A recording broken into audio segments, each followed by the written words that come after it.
అయితే ఆయన అవునా? ఈ మార్కెట్లో గత 10 సంవత్సరాల నుంచి చాలా మార్పులు జరిగాయండి. ఎలాగంటే స్టార్టింగ్ స్టేజ్‌లో ఒకరు చెప్తే ఇంటి పక్కన వాళ్ళు కొన్నారని తెలిస్తే పక్కన వాళ్ళు కొనేవాళ్ళు. అదే విధంగా రిలేటివ్స్ వాళ్ళ ఇంట్లో ఎవరైనా పెద్దాయన తీసుకున్నాడు లేదా వాళ్ళ చుట్టుపక్కల ఎవరైనా ఒక ఏజెంట్ ఉంటాడు కదా, అప్పట్లో ఏజెంట్ ఉండి వాళ్ళు చెప్తే కూడా తీసుకునేవాళ్ళు. అప్పట్లో రియల్ ఎస్టేట్ చాలా డిఫరెంట్‌గా ఉండేది. ఎలా అంటే వైట్ అండ్ వైట్ వేసుకొని సో ఆ విధంగా ఉండేది. గోల్డ్ పెట్టుకొని కొద్ది డామినేషన్ పెద్ద కార్ ఉంటే ఈజీ కొనేవాళ్ళు. అసలు అక్కడ నుంచి ఇప్పుడు ఏదంటే మొత్తం ప్రొఫెషనాలిటీ వచ్చేసింది. Fully educated persons real estate చేస్తున్నారు. చాలా చేంజ్ అయింది, డ్రాస్టిక్ ట్రాన్స్పరెంట్ ఉండాలి, అబద్ధాలు చెప్పు. అస్సలు అబద్ధాలు చెప్పాడు. ఒకప్పుడు నడిచింది, ఏది చెప్తే అది నడిచింది. సో అప్పట్లో ఏంటంటే ఒక పాంప్లెంట్ చూసి ఎక్కడ పాంప్లెంట్ పంచుతారు అప్పుడు చూసి న్యూస్ పేపర్లో యాడ్ రావడం, న్యూస్ పేపర్లో పాంప్లెంట్ చూసి వెళ్ళి చూసి కొనుక్కోవడం జరిగేది. నేనేమనుకుంటున్నానన్నా అప్పటికిప్పటికి అంటే అప్పుడంత అవగాహన లేదేమో కొనే వాళ్ళకని నేను అనుకుంటున్నాను. ఎగ్జాక్ట్లీ, అప్పుడు అంత అవగాహన లేకపోవడం వల్లే అప్పట్లో గ్రామ పంచాయతీలు ఏమిటి ఉండే మీకు తెలియదు ఏముంది, డబుల్ రిజిస్ట్రేషన్ జరిగిన ఏంటంటే తెలియదు కదా, ఈసీ ఏందో తెలియదు, నాలా ఏందో తెలియదు, అది కన్వర్షన్ అయ్యిందో లేదో తెలియదు, లింక్ డాక్యుమెంట్లు ఎలా చెక్ చేసుకోవాలో తెలియదు. జస్ట్ మాటపూర్వకంగా చెప్తే చాలు కొనేవాళ్ళు. ఇప్పుడు కొంతమంది చాలా మంది అట్లా ఉన్నారు. చాలా మంది అంటే చాలా చేంజ్ అయింది. మీరు చెప్పినట్టు 2% ఉండొచ్చేమో కానీ ఇప్పుడు చాలా చేంజ్ అయింది. మీరు సపోజ్ డిజిటల్ ఇప్పుడు మీదే రంజిత్ ప్రాపర్టీ ఉంది, ఇందులో చూసారంటే డాక్యుమెంట్ పరంగా అన్ని క్లియర్గా ఉంటుందని ఒక నమ్మకము. అదే విధంగా ఈ ఏజెంట్లు కూడా ప్రొఫెషనాలిటీ వచ్చేసింది. Perfect link document customer pin to pin check చేసుకుంటుండు. ఒకప్పుడు చెప్తే కొనేలాగా ఫస్ట్ ఈసీ చెక్ చేసుకుంటూ కన్వర్షన్ చెక్ చేసుకుంటూ నాలా ఎలా చేసుకుంటున్నాడు, అదే విధంగా లింక్ డాక్యుమెంట్ చెక్ చేసుకుంటున్నాడు, పర్ఫెక్ట్ చెక్ చేసుకునే వచ్చి కొంటున్నాడు. ఇప్పుడు నేను చూసింది అంటే కంప్లీట్గా 90% డిజిటల్ అయిపోయింది. ఓకే, అమెరికాలో ఉన్నవాడు సౌదీలో ఉన్న వాళ్ళు కూడా వచ్చి కొంటున్నారు. ఏంటంటే ట్రాన్స్పరెన్సీ, ఎల్పి నెంబర్ ఉంటుంది, మనకు రెరా అప్రూవ్డ్ ఉంటుంది, ఇవన్నీ అప్రూవల్స్ ఉన్నాయి కాబట్టి వీ కెన్ గో అని చెప్పి అనుకున్నారు. ఒకప్పుడు డెవలప్మెంట్ లేకున్నా జస్ట్ 4 రాళ్ళు చూపిస్తే కొన్నారు, జస్ట్ 4 రాళ్ళు. ఇప్పటికీ ఆ 4 రాళ్ళు అలానే ఉన్నాయి. కానీ ఇప్పుడు అలా లేదు. కంప్లీట్ రోడ్స్ ఉండాలా, drainage, water connection, everything current అన్నీ ఉన్న తర్వాత హౌస్ కట్టుకునే విధంగా ఉంటేనే వచ్చి కొంటున్నారు. సో ప్లస్ ఇంకోటి ఏంటంటే నేను చూసింది ఒకప్పుడులాగా ఒకటే వెంచర్కి వెళ్ళి సండే వెళ్ళిన తర్వాత అక్కడ చూసి బుక్ చేసుకోవడం జరగలేదు. అదే రోజు వెళ్ళిన తర్వాత నెక్స్ట్ ఒక 3 సండేలు 4 సండేలు విజిట్ చేసి నలుగురితో మాట్లాడి ప్రైస్ అంతా ఎంక్వైరీ చేసుకొని వెంచర్ అలాంటి వెంచర్ అని ఎంక్వైరీ చేసుకొని కంపెనీ గురించి ఎంక్వైరీ చేసుకొని ప్లస్ ల్యాండ్ చుట్టుపక్కల ఏం రేట్లు అన్నీ కస్టమర్ నిజంగా చెప్తున్నా కస్టమర్కి అప్రిషియేట్ చేయొచ్చు. ఒకప్పుడు లాగా లేదు, చాలా నాలెడ్జ్ వచ్చేసింది కస్టమర్కి. అంతే, ఎందుకంటే ఇప్పుడు డిజిటల్ ఎక్కువైపోయింది కదండి, ఏదైనా మన ఫింగర్ టిప్స్ మీద తెలిసిపోతుంది కాబట్టి జస్ట్ ఒక ఫోన్లో కొట్టేస్తే అన్ని డీటెయిల్స్ వస్తున్నాయి కదా. ఆ విధంగా కస్టమర్ చాలా తెలుసుకొని కొంటున్నారు, చాలా సంతోషం. ఎందుకంటే ఇప్పుడు ఒక్క మోసం జరిగితే అందరికి ఆపాదిస్తుంది, అది జరగొద్దనే నా ఉద్దేశం. మీరు 10 సార్లు ఆలోచించైనా సరే 10 సార్లు కంపేర్ చేసుకొని కొనండి. ఓకే అన్న, మీరు ఇంత డెవలప్ అయిన కస్టమర్ కానీ ఎక్కడొక్కడ మోసం చేస్తున్నారు. అవును, ఇలాంటి స్కామ్లు బాగా జరుగుతున్నాయి. అవును, ఇలాంటి స్కామ్లు ఏమన్నా చెప్తారా, చెప్పగలుగుతారా? రియల్ ఎస్టేట్ ఎక్కడ మోసపోతున్నారు కస్టమర్స్ అనేది? రియల్ ఎస్టేట్లో స్కామ్స్ అనేది జరుగుతున్నాయి, ఇప్పటికే కాదు ఇంకా ముందు కూడా జరుగుతాయి. ఓకే, ఇంతకు ముందు జరిగాయి, ముందు కూడా జరుగుతాయి. మెయిన్గా మనం ఆలోచించాల్సి కస్టమరు చాలా క్షుణ్ణంగా ఆలోచించాలి, టెంప్ట్ అవ్వద్దు. ఓకే, ఇప్పుడు సపోజ్ ఒక 8,000 10,000 ఒక రేట్ ఉంది పర్ స్క్వేర్ యార్డ్ అంటే వాడు 6,000 7,000కి ఇస్తున్నా అంటే దాంట్లో ఏదో మతలబు ఉంటుంది, అది ఆలోచించాలి.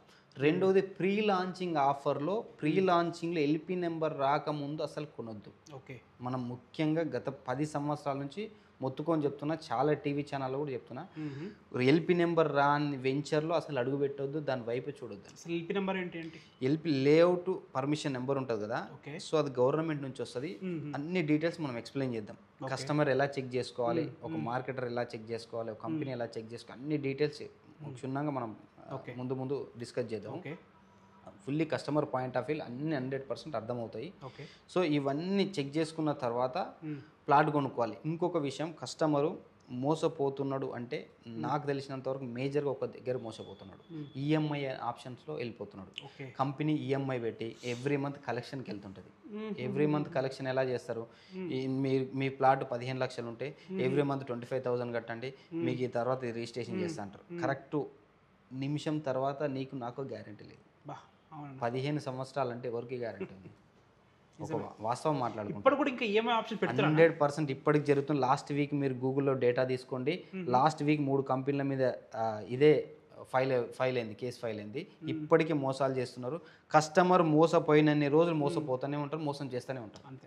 అంటే ఈ ఆశపడడం వల్ల ఈ మోసం జరుగుతుందా, రెండోదని ఆశపడడం ఒకటి, అవగాహన లేకపోవడం ఒకటి, మూడోది ఏంటంటే వాళ్ళ ఆర్థిక పరిస్థితులు కూడా అలాంటివి. ఎందుకంటే ఈ మూడో విషయానికి వస్తే ఆర్థిక పరిస్థితులు, నాకు నెలకి ఇంతే ఉంది, నాకు లోన్ రాదు, నా జీతం 25,000 ఉంటుంది, సో నేను పిల్లల కోసమని కష్టపడి నెలకు 10,000 కట్టుకోవచ్చు కదా అని అంటున్నారు. కానీ తీరా వస్తే ఆ రియల్ ఎస్టేట్ కంపెనీ నువ్వు 10 సంవత్సరాలు ఈఎంఐ పెట్టుకుంటే వాడి దగ్గర 9వ సంవత్సరం అంతా కలెక్ట్ చేసుకొని 10వ సంవత్సరం ఎత్తేసాడు, బోర్డు తిప్పేశాడు. ఆ రోజు నువ్వేం చేయలేవు. ఇంకొక విషయానికి వస్తావు, ఎల్పి నెంబర్ రాకుండా బుక్ చేసుకొని నువ్వు 20 లక్షలు 30 లక్షలు కట్టు అని చెప్తున్నాడు. ఆ రోజుకి ఎల్పి నెంబర్ రాలేదని చెప్పి అలానే తీసుకెళ్ళి అలానే మబ్బె పెడతారు. నువ్వేం చేస్తావు, వాడు ఆఫీస్ చుట్టూ తిరిగి నీకే విసుకొస్తుంది. వీడి చుట్టూ తిరగడం ఎందుకురా నాయన అనుకొని ఎవ్రీడే పోయేటోడు వారంకోసారి పోతావు, వారంకోసారి పోయేటోడు నెలకోసారి పోతావు ఆఫీస్ దగ్గరికి. తర్వాత విసుకొచ్చి ఏదో కేసు వేస్తావు. ఈ కేసులు అన్నీ కామన్ ఇవన్నీ. అంతే. ఎందుకంటే వాడు అంత డబ్బు సంపాదించిన ఆ మాత్రం ఇన్ఫ్లుయెన్స్ చేసుకోలేదు, ఈజీగా చేస్తాడు. మూడో విషయానికి వస్తే వాడు ఏం చేస్తాడు తెలుసా, లాస్ట్కి నువ్వు ఇంత విసిగిస్తున్నావు కదా, మా దగ్గర ఇక్కడ లేదు, ఇక్కడ పర్మిషన్ రాదు, ఏడో దగ్గర గుట్టల్లో పొట్టల్లో ప్లాట్ ఇస్తాను, 20 లక్షల ప్లాట్, నువ్వు 20 లక్షలు కట్టిన ప్లాట్ వాల్యూకి 2 లక్షల రూపాయల వాల్యూ ఇస్తాను నీకు.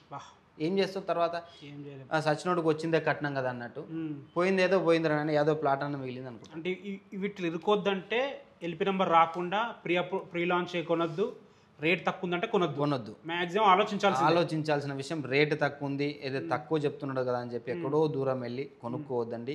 రూపాయి ఎక్కువైనా పర్వాలేదు. మళ్ళీ చెప్తున్నా, నేను నా కస్టమర్లకి చెప్తున్నా, అందరికీ చెప్తున్నా, నీ దగ్గర 10 లక్షలు 12 లక్షలు ఉంటే ఆ ప్లాట్కి తక్కువ పడుతున్నా అంటే వెళ్ళి ఫిక్స్డ్ డిపాజిట్ బంగారమైన కొనుక్కో. కానీ దూరం ఏమో వెళ్ళి ఈఎంఐలో పనికిరాని లేఅవుట్లో ఏదో పెరగని లేఅవుట్లో కొనుక్కొని మోసపోవద్దు. నీ డబ్బులు ఉన్న చోట ఫిక్స్డ్ డిపాజిట్ గోల్డ్ మీద పెడితే అది ఎప్పుడు కూడా పెరుగుతుంది.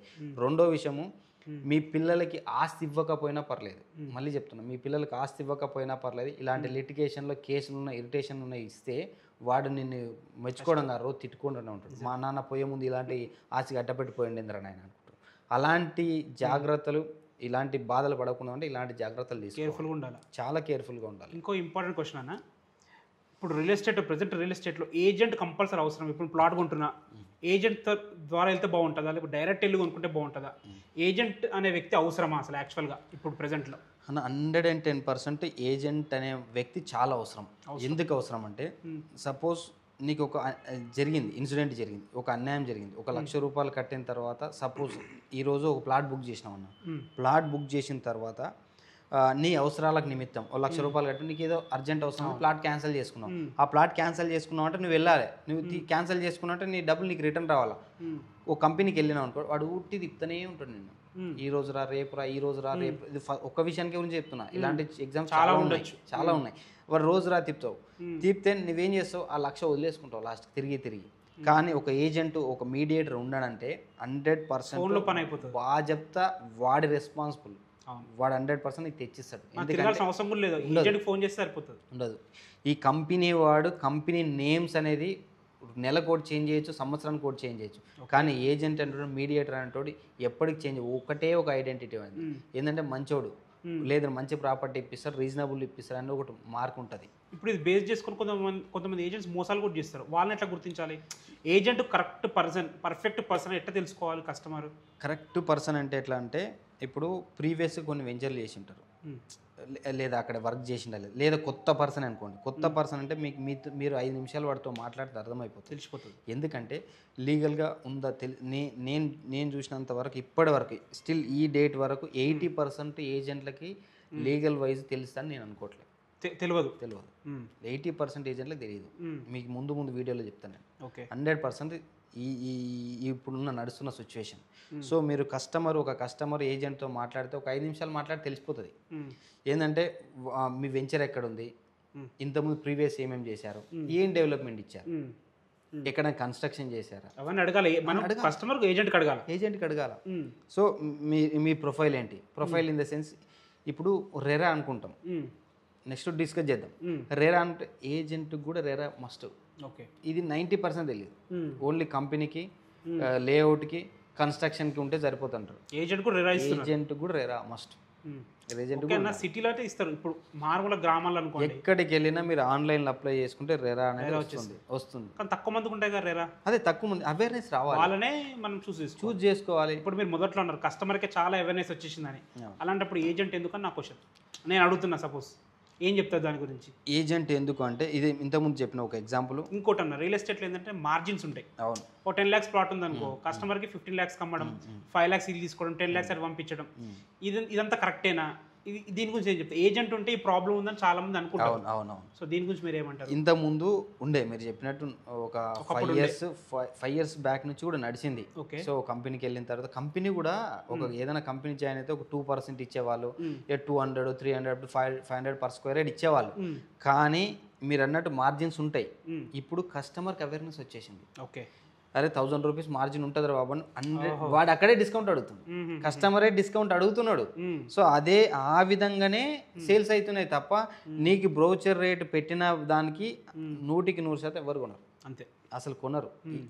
ఇంతకుముందు కొనేది నేను రియల్ ఎస్టేట్ వచ్చిన కొత్తలో నేను 10,000 జీతం తీసుకునే టైంలో 1 రూపీ డిస్కౌంట్ లేకుండా అమ్మేవాళ్ళు పెద్ద కంపెనీ. ఇప్పుడు అవేర్నెస్ వచ్చింది, డిస్కౌంట్ కంపల్సరీ అడుగుతారు. మార్జిన్స్ ఎట్లా ఉంటాయని తెలిసి ఇది ఓపెన్ మార్కెట్ అయిపోయింది, అంతే, తెలిసిపోయింది అన్నమాట.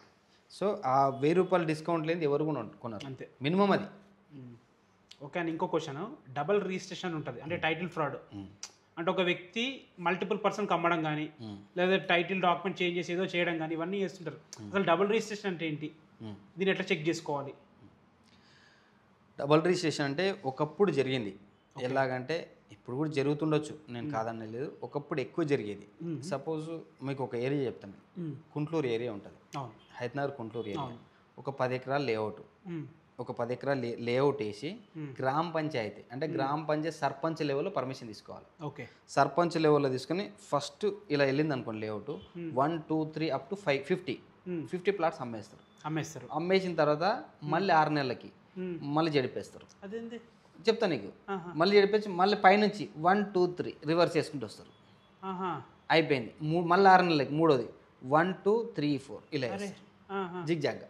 సో ఒక లేఅవుట్ని గ్రామ పంచాయతీ లెవెల్లో ఒక సర్పంచ్ ఇచ్చే పర్మిషన్ని 30 సార్లు కాదు 300 సార్లు. సబ్ రిజిస్టర్ ఆఫీస్లో ఎట్లా పట్టుకోరానా? సబ్ రిజిస్టర్ ఆఫీస్లో వాడికి ఏం తెలుస్తుంది? డైరెక్ట్ ఇది రిజిస్ట్రేషన్ డాక్యుమెంట్, సరే మొత్తం అన్ని పేపర్లు అంతా కొత్త తీసుకెళ్తాడు కదా, నీకు 49 సర్వే నెంబర్ బై 1 అసలు మొత్తం అన్ని తీసుకొని డాక్యుమెంట్ అయితే తీసుకెళ్ళి. ఒకప్పుడు జరిగింది ఇదే కదా. ఇప్పుడు కూడా రీసెంట్గా కుంట్లూరులో జరిగింది ఇది చెప్తున్నా. అది గ్రామ పంచాయతీ లెవెల్లో జరుగుతున్నాయి, ఇప్పటికి జరుగుతున్నాయి. నేను కాదనట్లే చెప్తున్నా కదా, ఇప్పటికి జరుగుతున్నాయి, గ్రామ పంచాయతీ లెవెల్లో జరుగుతున్నాయి. అందుకే కస్టమర్కి అవేర్నెస్ రావాలి. చాలా మందికి వచ్చింది, ఇంకా కొంతమందికి రాని వాళ్ళు ఎవరున్నా నేను క్లియర్గా చెప్తున్నా. అప్రూవ్డ్ లెవెల్లో తీసుకోండి, హెచ్ఎండి, డిటిసి. లేదు అన్అప్రూవ్డ్ తీసుకున్నా ప్రాబ్లం లేదు, కానీ అన్ని చెక్ చేసుకోవాలి. ఎట్లా అది లీగల్ డాక్యుమెంట్ ఎట్లా చెక్ చేసుకోవాలి? మీకు లీగల్గా ఎలా చెక్ చేసుకోవాలి? ఇప్పుడు మీరు అన్నారు అటు నుంచి ఇటు చేస్తారని, ఇప్పుడు కొత్తగా కొనుక్కుంటారు, నాకు ఎట్లా తెలవాలి అది? ఇది అన్అప్రూవ్డ్ లేఅవుట్లోనా? అన్అప్రూవ్డ్ లేఅవుట్లో. సరే, అన్అప్రూవ్డ్ ఎలా చెక్ చేసుకోవాలంటే, సపోజ్ ఇప్పుడు ఒక డాక్యుమెంట్, రిజిస్ట్రేషన్ డాక్యుమెంట్ ఉంది, నువ్వు నాకు అమ్ముతున్నావు అనుకో, ఈ రోజు ప్లాట్ పొజిషన్లో నువ్వు ఉన్నావా లేదా అది చెక్ చేసుకో. ఎలా చెక్ చేసుకోవాలి? ఈ రోజు పొజిషన్లో ఫస్ట్ ఈ డాక్యుమెంట్ నెంబరు ఈసీఎన్ టైప్ చేయగానే వచ్చేస్తుంది నెట్లో, ఎన్కాంబరెన్స్ సర్టిఫికేట్ ఈసీఎన్. అది ఎలా చెక్ చేయాలో చూపిస్తాను. కస్టమర్కి ఫుల్ అవేర్నెస్ ఇద్దాం. వన్స్ చెక్ చేసిన తర్వాత అందులో ఏ డాక్యుమెంట్స్ ఏ ఇయర్లో ఎవరెవరు చేంజ్ అయినాయి అన్నీ క్లియర్గా ఉంటాయి. సపోజ్ ఈ డాక్యుమెంట్ ఉంది కదా, దీనికి బిఫోర్ డాక్యుమెంట్ ఆ డాక్యుమెంట్లో మెన్షన్ చేయబడి ఉంటుంది. దీనికి బిఫోర్ డాక్యుమెంట్, ఈ డాక్యుమెంట్ నెంబర్ ఎంత 7887-2024లో, దానికి బిఫోర్ డాక్యుమెంట్ నెంబర్ కూడా మెన్షన్ చేయబడింది, దీనికి బిఫోర్ డాక్యుమెంట్ కూడా మెన్షన్ చేయబడుతుంది. ఈసీలోకి వెళ్తే మీకు అన్ని క్లియర్గా ఉంటుంది, డాక్యుమెంట్ టు డాక్యుమెంట్. ఈసీలో ఫ్రాడ్ అయ్యే అవకాశం లేదు. ఈసీలో ఫ్రాడ్ అయ్యే అవకాశం ఎలా ఉంటుందంటే, సపోజ్ ఆ లేఅవుట్ చేసిన పర్సన్స్ ఉంటారు కదా, సర్వే నెంబర్లు డిఫరెంట్గా వేసి చేసి ఉండొచ్చు. సో అలాంటప్పుడు మీరు ఏం చేస్తారంటే క్లియర్గా పహానీలు చెక్ చేసుకోవాలి. పహానీలోకి వెళ్ళి ఆ పొజిషన్లో కరెక్ట్ ఉన్నాడా లేదా, ఆ పర్సన్ ఉన్నాడా లేదా, ఆ పహానీలు క్లియర్గా చెక్ చేసుకుంటే మీకు అర్థమైపోతుంది. సపోజ్ రంజిత్ కుమార్, మీరు ఇంతకుముందు పొజిషన్లో ఉన్నారా లేదా, పహానీలు అయితే ఉంటుంది కదా, ఇది మాన్యువల్. ఈ పహానీ ఎక్కడ దొరుకుతుంది? మనకు ఎస్ఆర్ఓలో దొరుకుతుంది. ఎస్ఆర్ఓ దొరుకుతుంది. పోయిస్తే మండల ఆఫీస్ ఎస్ఆర్ఓ ఎక్కడైనా దొరుకుతుంది. మండల ఆఫీస్లో దొరుకుతుంది, SROలో దొరుకుతుంది. ఇన్ కేస్ మాకు ఇంత టైం లేకపోతే ఒక అడ్వకేట్కి ఇస్తే చూస్తారా వాళ్ళు? 100% అడ్వకేట్ నమ్మచ్చు. అడ్వకేట్ని ఏంటంటే క్లియర్గా వాళ్ళని కూడా ఇబ్బంది పెట్టకండి. ఎందుకంటే ఎగ్జాంపుల్ ప్లాట్ అమ్మే వ్యక్తి నేను చూపించుకున్న అంత లీగల్ బాగుందని ఒక లీగల్ డాక్యుమెంట్ ఇస్తే ఓకేనా, లేదు మనం కూడా పర్సనల్గా చెక్ చేయించుకుంటే బెటరా? లేదు, మనం కూడా ఒక లాయర్ని కన్సల్ట్ అయ్యి, మీకు జీపీ లేఅవుట్లు అలాంటివి తీసుకుంటున్నామంటే ఒక లాయర్ని కన్సల్ట్ అయ్యి ఆ లాయర్ క్లియర్ ఒక 10 days టైం ఇవ్వండి. ఓకే. ఇమీడియట్గా ఎవరు మీకు ఏంటంటే ప్రెజర్ చేస్తుంటారు, అంత రేట్ వస్తుంది, ఇంత వస్తుంది, అంత వస్తుంది, అవన్నీ నమ్మకండి. ఒక 10 days లాయర్కి టైం ఇచ్చి సో నా క్లియర్ టైటిల్ అన్నీ తీసి పెట్టండి అంటే మీకు దానికి సంబంధించిన ఒకటి డాక్యుమెంటే ఇస్తాడు. ఇలా ఇస్తాడు మొత్తం ఒక లీగల్గా లాయర్ చేసిన డాక్యుమెంటే ఇస్తాడు. నీకు దానికి సంబంధించిన లింక్ అంత పూర్వం ఎవరి చేతుల నుంచి ఎవరు చేయి మారిందని ఒక సర్టిఫికేట్ ఇస్తాడు. అంటే మంచి అడ్వకేట్ దగ్గర ఎక్స్పీరియన్స్ ఉన్న అడ్వకేట్, ఇలాంటి వాటిలో ఎక్స్పీరియన్స్ ఉన్న వాళ్ళ దగ్గరికి వెళ్తే మీకు ఇలాంటి సర్టిఫికేట్ ఇస్తాడు. మీకు గతం 40-50 సంవత్సరాల కింద ప్రాపర్టీ ఎవరెవరి పేరు నుంచి ఎవరెవరికి మారిందని అన్ని డీటెయిల్స్ ఇస్తాడు. ఇలాంటివి తీసుకొని మనకి ఎంత అవగాహన ఉన్నా కానీ అడ్వకేట్కి ఇవ్వడం కరెక్ట్ అంటారు. అడ్వకేట్కి ఈ గ్రామ పంచాయతీ లేఅవుట్ ఇవ్వడం 100% ఇవ్వాలి. ఓకే, ఇచ్చుకోవాలి. ఈ ఎల్పి నెంబరు ఇవన్నీ ఉన్నాయి కదా, వాటికి ఇవ్వకపోయినా మీరు ఓన్గా కూడా చెక్ చేసుకోవచ్చు. ఇస్తే కూడా బాగుంటుంది. ఓకే. ఇంకా ఇందులో ఎలాంటి డౌట్స్ ఉన్నా కింద కామెంట్ రూపంలో తెలియచేయండి, మీకు వివరంగా ఎక్స్ప్లెయిన్ చేయడం జరుగుతుంది. అదేవిధంగా ఇలాంటి వీడియోస్ చాలా చేస్తా ముందు ఇలాంటి ఇన్ఫర్మేషన్ వీడియోస్ మీ వరకు రావాలంటే please subscribe my channel. Thank you.